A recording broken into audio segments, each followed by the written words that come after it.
Terima kasih Pak Peter. Baik Bapak Ibu, acara kita sangat padat, oleh karena itu tidak bermaksud mengulur waktu. Kita akan segera masuk pada sesi pertama dan sesi kedua.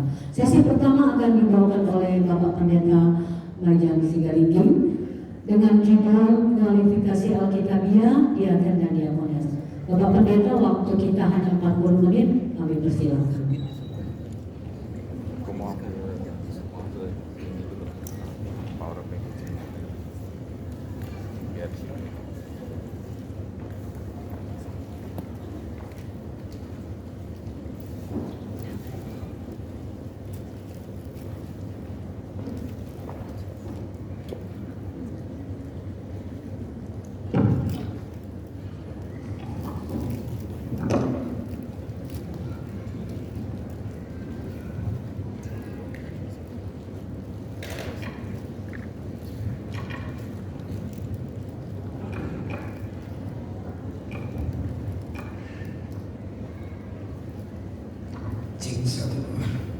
Baik, shalom bagi kita semuanya. Selamat hari Sabat Bapak dan Ibu yang boleh hadir pada hari Sabat ini. Dan saya melihat kehadiran kita sudah hampir 50% ya di pembukaan kita pada pagi hari Sabat ini.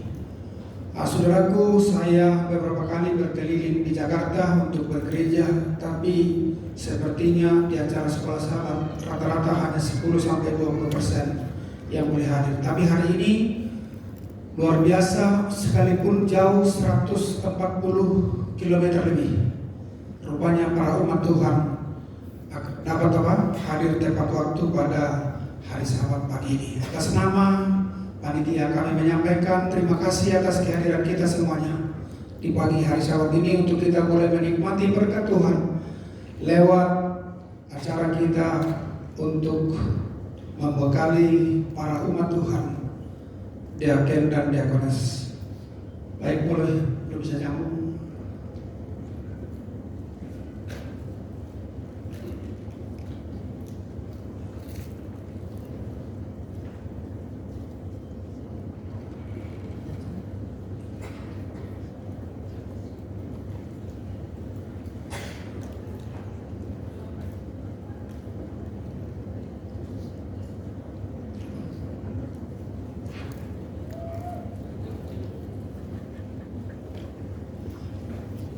Baik, saudara yang dikasih dalam Tuhan, Bapak dan Ibu dan seluruhnya kita yang hadir ada di kami, kualifikasi Alkitabiah.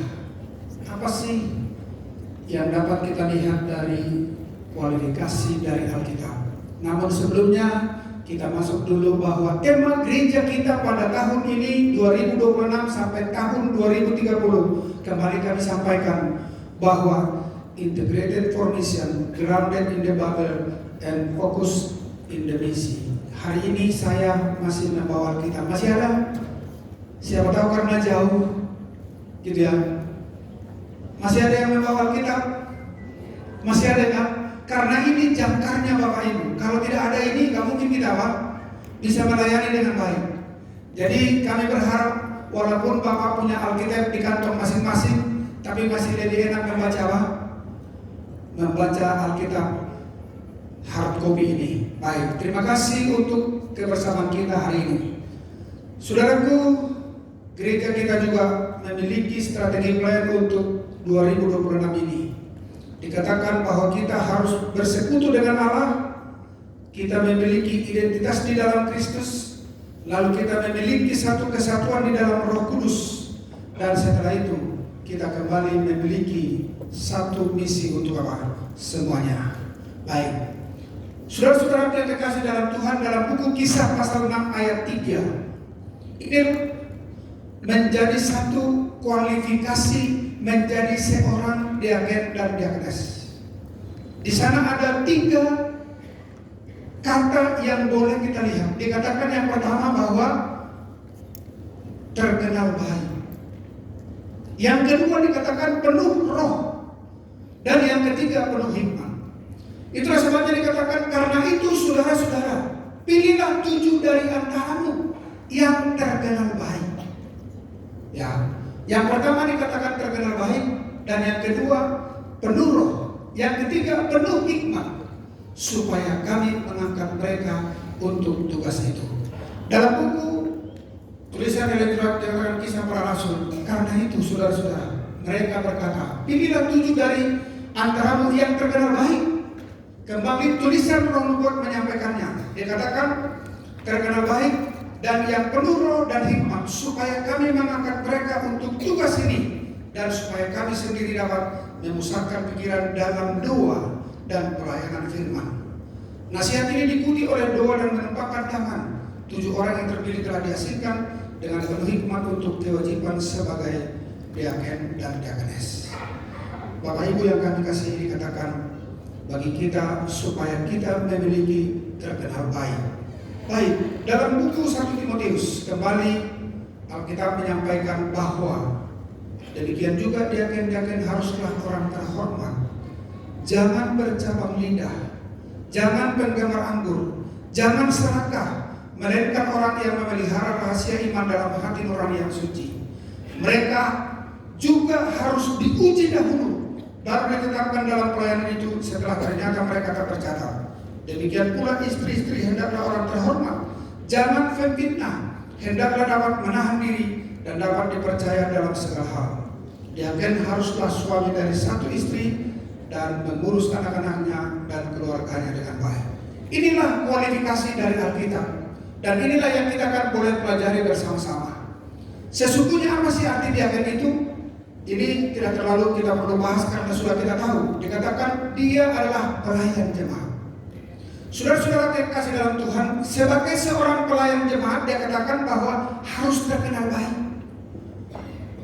Bahkan peraturan jemaat kita katakan bahwa menjadi seorang Tuhan, janganlah orang yang baru bertobat, Bapak Ibu. Artinya kita harus mengenal dia dalam pelayanan ini. Ya, saudara-saudaraku, sekaligus dikatakan bahwa inilah asal mulanya. Dalam Kisah Para Rasul pasal 6 dikatakan bermula dari zaman mula-mula saat para rasul menunjuk 7 orang itu, termasuk di sana ada apa? Stefanus. Siapa dia Stefanus ini? Dia adalah orang yang dilempari apa? Mati dengan batu. Dan doanya hanya ada satu. Ada yang ingat doanya? Tuhan, janganlah apa? Janganlah apa? Janganlah balaskan apa? Kejahatan yang mereka lakukan. Saudaraku, inilah juga yang disampaikan oleh siapa? Oleh Yesus. Baik, ringkasnya Bapak Ibu sebagai seorang diaken dan seorang diakenis dikatakan bahwa Bapak dan Ibu adalah menjadi tulang punggung pelayanan kasih. Ini menurut catatan Alkitab kita dikatakan bahwa Bapak dan Ibu itu adalah tulang punggung. Jadi kalau Anda menjadi diaken dan diakenis itu tidak hanya asal dipilih Bapak Ibu. Yang pertama tadi, dia terkenal baik, penuh roh dan penuh apa? Penuh hikmat. Maka berdasarkan itu, kalau kita menjadi tulang punggung di jemaat, berarti Bapak itu dan juga Ibu yang kami kasihi, saya mau sampaikan satu hal. Menjadi seorang diaken sebenarnya adalah seorang penanggung jawab di seluruh acara-acara gereja. Maka kalau kita menjadi tulang punggungnya, kami berharap Bapak Ibu mulai dari saat ini kita boleh membuat waktu kita lebih baik. Kenapa? Jangan sampai kita yang terlambat. Seharusnya kitalah yang melayani duluan. Jadi para diaken dan para diakenes itu, mereka lah yang lebih dahulu datang ke gereja. Baru apa? Kenapa jadi diam? Bagaimana Ibu? Bagaimana Bapak-Bapak semuanya? Setuju kita untuk ini? Kalau nggak setuju biar di-delete dulu nih ya, supaya jangan sampai apa? Karena penanggung jawab dalam segala acara dikatakan, bagaimana penanggung acara apa? Terlambat, nggak mungkin acaranya bisa jalan. Maka harapan kami itulah sebabnya kami mengumpulkan, dan inilah yang pertama baru dilakukan untuk apa? Acara diaken dan diakenes ini. Maka sebagai tulang punggung Bapak Ibu untuk pelayanan kasih, bahkan ada administrasi, dan ini salah satu pemeliharaan fisik jemaat untuk melengkapi penggembalaan. Jadi kalaupun ada kostor di gereja Bapak Ibu, Kalaupun ada kostor, sesungguhnya itu semuanya dikendalikan oleh diaken dan diakones. Tapi di gereja kita buat pemimpin diakonesnya yang bertanggung jawab untuk itu, supaya jangan semua orang apa? Bicara kepada apa? Bicara kepada kostor kita. Jadi kalau gereja tidak bersih, itu bukan kesalahan kostor. Ya, boleh ya? Kalau halamannya agak kotor, berarti Bapak Ibu tidak memperhatikan pada apa? Sebelum hari Sabat. Karena apa? Karena menurut pelajaran ini dikatakan bahwa kitalah apa? Kitalah yang menjadi tulang punggung pelayanan kasih di dalam jemaat. Selanjutnya, inilah 3 karakter daripada apa? Dasar daripada diaken dan diakones itu. Dikatakan terkenal baik. Saudaraku yang kekasih dalam Tuhan, kita harus memiliki reputasi yang baik. Bahkan menjadi seorang diakon dan seorang diakonis, mereka itu nanti kita akan sampaikan, mereka itu tidak boleh banyak apa? Bicara. Ya, dikatakan memiliki reputasi yang baik, penuh dengan Roh Kudus, dan yang ketiga penuh hikmat. Kita lanjutkan. Saudara yang kasih dalam Tuhan, dikatakan reputasi yang baik. Karena dikatakan para janda Yahudi Helenistik diabaikan oleh orang-orang Yahudi Ibrani yang membagikan sumber daya dan alokasi makanan sehari-hari. Para diakon pertama yang menghadapi perpecahan budaya internal untuk menangani situasi ini secara damai, efektif, dan kepentingan semua orang. Para diakon perlu dikenal dan dihormati oleh semua orang karena karakter dan tindakan mereka. Jadi kalau karakternya kurang bagus, jangan kita pilih menjadi diakon Bapak Ibu. Kalau dia menjadi omongan orang, nggak apa-apa, dia diakon aja, gitu ya. Karena ketika kita pemilihan sudah capek, bapak-bapak panitia pemilih itu, maka untuk memilih itu dilakukan seperti itu. Sebenarnya kalau kita mengikuti pemilihan, setelah kita pemilihan ketua, maka kita akan memilih apa? Pemimpin diakon. Setelah memilih ketua, itu langsung memilih pemimpin diakon dan pemimpin diakones, dan semua diakon dan diakonesnya itu dipilih di sana. Ya, jadi jangan pemilihannya itu setelah apa? Sudah mau selesai baru semua anggota diakon baru dipilih, bukan. Setelah terpilih ketua jemaat, itu langsung kita pilih pemimpin diakon dan diakon-diakonnya, pemimpin diakones dan diakones-diakonesnya. Supaya apa? Supaya kita bisa terlihat. Karena dikatakan mereka harus memiliki karakter dan tindakan yang boleh dipercaya. Baik, selanjutnya dikatakan dalam buku Kisah Para Rasul, dikatakan kebaikan yang tidak mementingkan diri, memberikan kepada sidang yang murah-murah kesukaan yang besar. Karena orang-orang percaya mengetahui bahwa usaha mereka menolong, mengirim pengabaran Injil kepada mereka yang dalam kegelapan.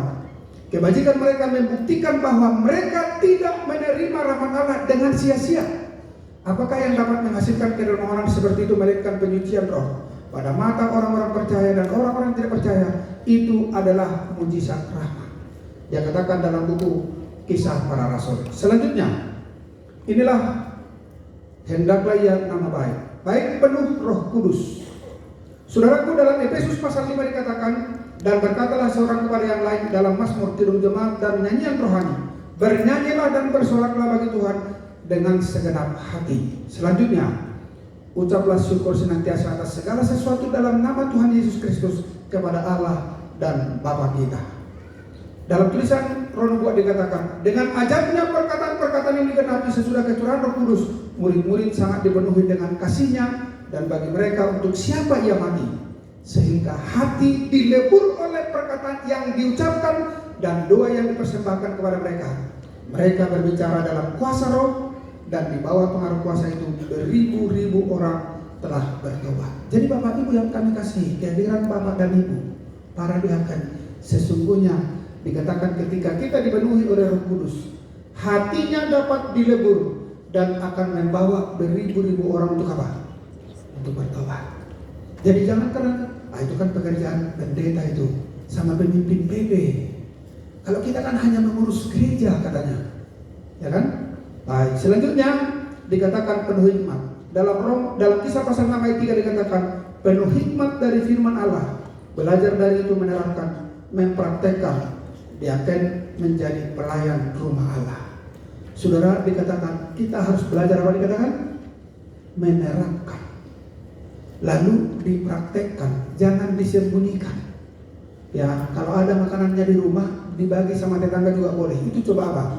Praktek sederhana Bapak Ibu yang kami kasihi. Selanjutnya, karena waktunya hanya 40 menit, saya lanjut dulu ini. Ada 9 kualitas yang disampaikan dalam buku 1 Timotius pasal 3 ini.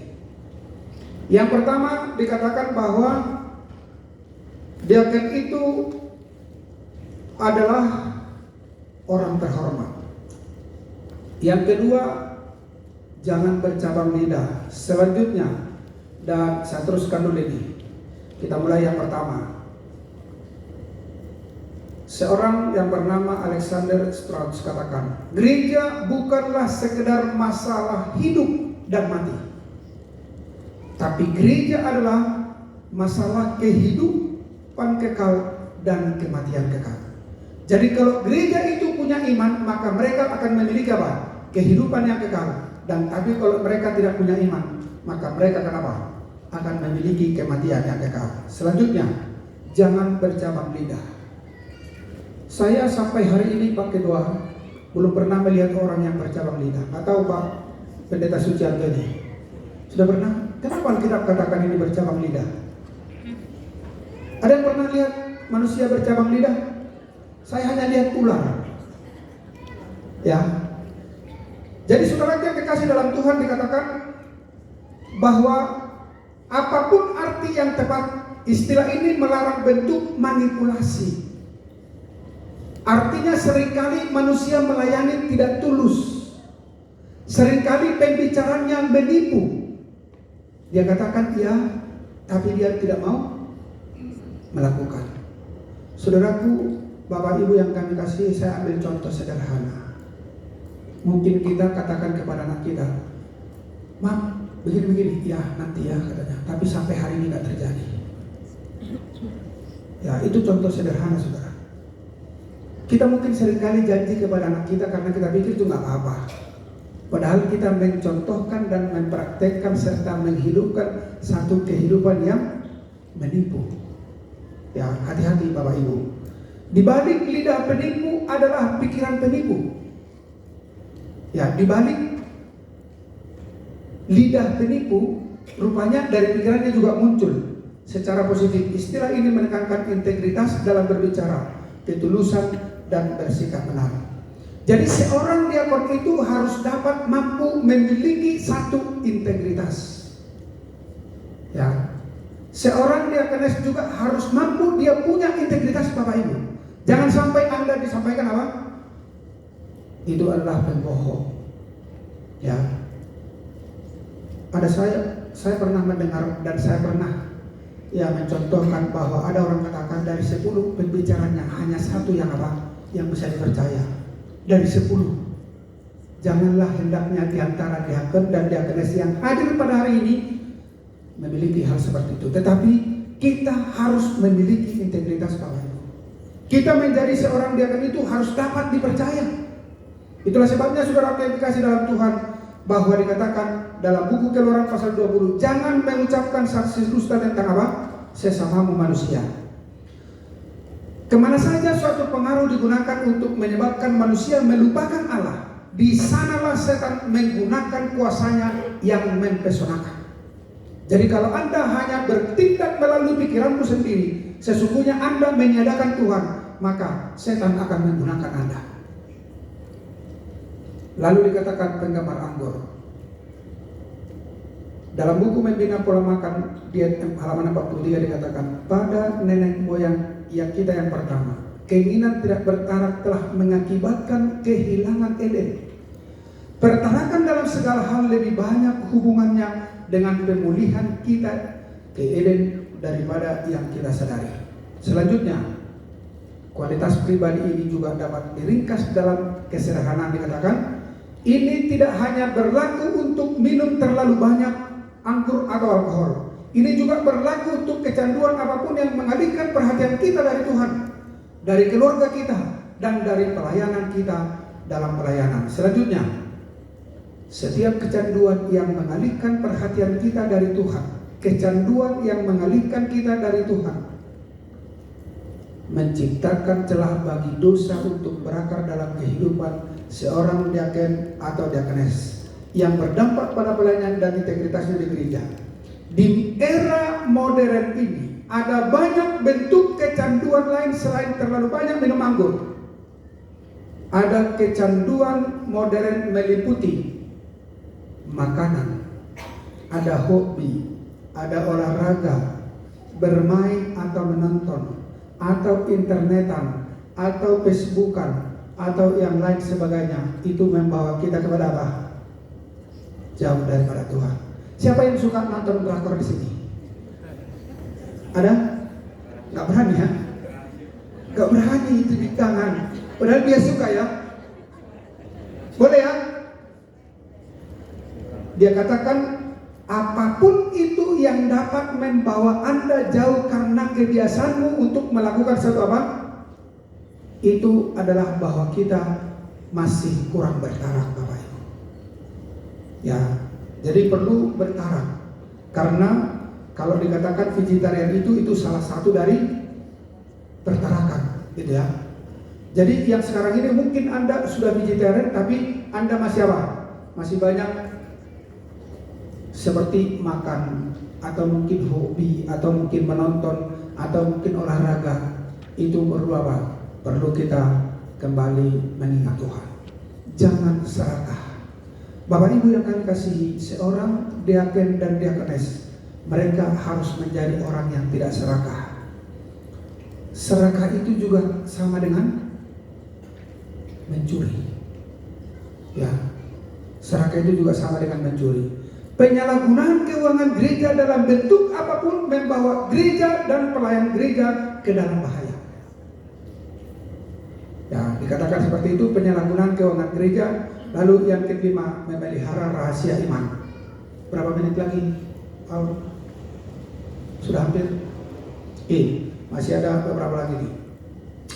Orang Kristen harus berhati-hati dengan perkataan mereka. Jangan sekali-kali mereka menyampaikan berita yang tidak menyenangkan dari salah seorang sahabat mereka kepada orang lain. Terutama jika mereka menyadari bahwa terdapat kurang persatuan di antara mereka. Sungguh kejam perbuatan menyindir itu. Seakan-akan engkau mengetahui banyak tentang sahabat ini, atau kenalan itu yang tentang, atau tentang orang itu. Kenalan itu yang tentang itu orang lain tidak tahu apa-apa. Apa maksudnya di sini dalam nasihat buku bagi kita di kalangan saudara? Jangan Anda memberitakan gosip orang lain. Ya, saya belum lihat orang suka menggosipkan dirinya. Ada nggak? Ada nggak Bapak Ibu? Tapi kenapa kita suka menggosipkan orang? Kalau yang baik-baik mungkin Anda sampaikan gak ada masalah, apalagi yang benar gitu ya. Tapi seringkali ini jangan diomongin sama orang lain ya gitu. Pernah gak seperti itu? Oh, ini rahasia katanya. Di dalam gereja kita Bapak Ibu, di dalam gereja kita, gereja Masehat pada hari ke-7, hal ini seringkali dilanggar tentang rahasia dalam berbicara, termasuk dalam panitia pemilih. Di panitia pemilih belum diumumkan, dari baru terpilih sudah langsung nyampe kemana-mana. Lewat apa? Lewat jaringan. Ya, saya di rumah kepada istri apapun itu, sampai dia kadang-kadang marah, dia katakan begini, kalau sudah berita busuk baru sampai ke telinga saya, katanya gitu. Itu jauh lebih baik. Karena saya katakan begini kepada beliau, mungkin mudah-mudahan supaya bisa Bapak tiru nanti. Saya katakan kepada, katanya begini-begini, sudah terpilih nih. Iya, kau bisa tahan rahasia? Bisa. Kalau begitu saya juga bisa menahan rahasia. Itulah sebabnya saya tidak katakan kepada kamu, saya bilang. Kalau menahan rahasia harus seperti itu. Ya Bapak Ibu ya, kalau menahan rahasia harus seperti itu. Jangan katakan apa yang Anda tahu bahwa itu rahasia. Tapi kalau Anda katakan itu, Anda berarti apa? Itu Anda melanggar etika daripada apa? Panitia. Ya, jadi gereja kita sudah susah sekarang ini. Belum apa-apa sudah apa? Sudah sampai. Apalagi berita menyampaikan gosip orang. Padahal dikatakan dalam apa? Dalam buku nasihat bagi sidang, sungguh kejam perbuatan menyindir. Pernah nggak Bapak baca ini? Atau Ibu baca? Atau mungkin Pak Pendeta Sucianto, mungkin kita setiap tahun harus buat membaca nasihat bagi sidang seluruhnya umat Advent setiap tahun gitu ya. Supaya karena ini apa? Seringkali gereja kita membuat satu perbedaan, termasuk kelompok-kelompok Bapak Ibu. Di sana makan, di sini makan. Makanannya berbeda, lebih enak di sana gitu ya. Dan mungkin menjadi gosip. Waduh, katanya. Harusnya kita bisa memberi makan orang lain ketika kita potong Bapak Ibu. Orang yang datang ke gereja itu bisa jadi dia tidak pernah makan seperti apa yang Bapak makan di rumah. Maka di gereja itu butuh dia apa? Butuh dia makan. Maka kita sebagai orang Kristen, sebagai diakon dan diakonis, seharusnya kita berlaku baik terhadap apa? Siapapun mereka. Selanjutnya, Perjanjian Baru tidak pernah mengizinkan orang untuk memisahkan hidup dan doktrin. Baik, harus diuji. Kenapa diakon dan diakonis itu harus diuji? Karena mereka, Bapak Ibu yang kami kasihi, dikatakan mereka harus memiliki karunia dan kuasa dari Tuhan. Ya, supaya ada apa? Mujizat yang akan kelihatan di dalam kehidupan mereka. Inilah doa Stefanus. Tuhan, janganlah tanggungkan dosa ini kepada mereka. Walaupun dia apa? Walaupun dia sudah dilempari hampir mati pada waktu itu. Baik. Selanjutnya, memiliki hanya satu istri. Tidak ada tempat dalam kehidupan dan pelayanan seorang Kristen. Demikian juga diakon dan diakonis untuk hubungan yang tidak tepat dengan lawan jenis, termasuk bermain-main atau menginginkan apa? Lawan jenis. Selanjutnya, kehidupan diakon dan diakonis membuktikan kepada orang lain bahwa mereka berdedikasi untuk melayani Kristus dan setia sepenuhnya kepada pasangan mereka. Jadi sebagai seorang diakon dan seorang diakonis, mereka harus setia kepada apa?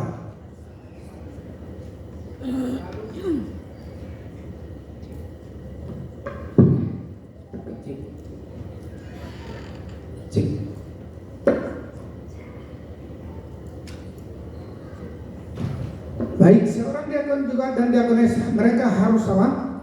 Harus baik mengurus keluarganya. Dalam buku rumah tangga akan dikatakan, ajarlah mereka untuk menghormati dan menurut hukum Allah. Prinsip ini akan mengendalikan hidup mereka dan akan diteruskan dalam hubungan mereka dengan orang lain. Jadi Bapak Ibu yang kami kasihi, dikatakan bahwa seorang diakon dan seorang diakonis itu, dia bukan mengurus orang lain baik, tapi dia tidak mengurus rumah tangganya dan anak-anaknya dengan baik. Yang pertama, dia lakukan juga di dalam apa? Rumahnya.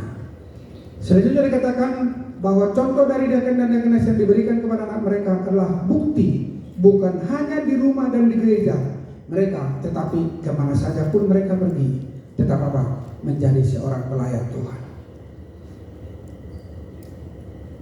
9. Ayat yang terakhir dikatakan mengurus keluarganya dengan baik. Dalam buku rumah tangga dikatakan rumah tangga haruslah kata-kata yang dihidupkan. Itu haruslah menjadi surga kecil di atas dunia, tempat di mana kasih sayang dipelihara dan dihidupkan. Jadi saudara yang dikasih dalam Tuhan, Bapak dan Ibu, para diakon dan para diakonis yang kami hormati, yang kami kasihi, mari kita jaga rumah tangga kita. Bagaimana mungkin kita bisa melayani dengan baik di luar? Bagaimana mungkin kita bisa melayani di tempat yang lain? Ya, jangan seperti orang katakan, kalau di gereja baik sekali, tapi kalau di rumah ditakuti oleh anak-anaknya. Ya, jangan kepada orang lain Anda bisa senyum, tapi kepada istri dan suamimu Anda apa? Nggak bisa senyum, gitu ya. Apalagi kepada anak-anakmu. Maka dikatakan di sini rumah tangga haruslah kata-kata yang dihidupkan. Itu haruslah menjadi surga kecil di atas dunia, tempat di mana kasih sayang dipelihara dan dihidupkan. Dalam suasana rumah tangga seperti itu, anak-anak akan belajar untuk mengasihi baik orang tua mereka di dunia ini maupun Bapa mereka yang ada di surga. Saudara-saudaraku yang dikasih dalam Tuhan, dikatakan pasangan dari diaken atau diakenes haruslah hidup dalam kualitas fisik dan rohani yang sama dengan pasangan mereka yang berada dalam pelayanan. Jadi rumah tangga itu yang pertama. Lalu Anda masuk di dalam gereja. Setelah itu akan Anda keluar dari gereja dan juga kepada orang lain. Maka sebagai seorang diaken dan seorang diakenes, saudaraku, 3 karakter yang pertama: dikenal baik, penuh roh, dan penuh hikmat. Itu akan boleh membawa kepada satu kebahagiaan dan sukacita. Yang terakhir, inilah pelayan menurut pemimpin rohani dunia. Ini punya dunia. Ya, seorang yang bernama Mahatma Gandhi katakan, pelayanan tanpa pamrih adalah alat yang paling kuat untuk mencapai perdamaian dan harmoni di dunia. Ini adalah jalan menuju kebebasan sejati. Seorang Mahatma Gandhi katakan. Siapa lagi? Mother Teresa. Mother Teresa katakan, pelayanan adalah cinta dalam aksi. Kita semua bisa melakukan hal-hal kecil dengan cinta yang besar. Selanjutnya, seorang Dalai Lama. Pelayanan kepada sesama manusia adalah bentuk tertinggi dari meditasi. Ini adalah cara untuk menemukan kedamaian dan kebahagiaan sejati di dalam diri kita. Yang terakhir, Syed Muhammad Rizki. Pelayanan kepada umat adalah tanggung jawab yang suci. Ini adalah cerminan dari cinta Allah kepada kita, dan kita harus menjawabnya dengan belas kasihan dan kebaikan. Saudara, ini adalah apa? Bukan orang-orang yang seperti anggota gereja masih yang benar itu, tapi keempat ini adalah para pemimpin rohani secara dunia. Mereka mengatakan bahwa pelayanan sejati itu sesungguhnya harus dilakukan dari apa? Dalam hati yang tulus. Maka sebagai seorang diaken dan seorang diakenes, kami merindukan Bapak dan Ibu lewat acara kita hari ini akan dapat menjadi seorang diaken dan seorang diakenes yang melayani baik di rumah, di gereja, dan dimanapun kita berada, sehingga kita akan menyegerakan akan kedatangan Tuhan yang kedua kali. Tuhan memberkati kita semuanya. Amin. Kami persilakan mendengar.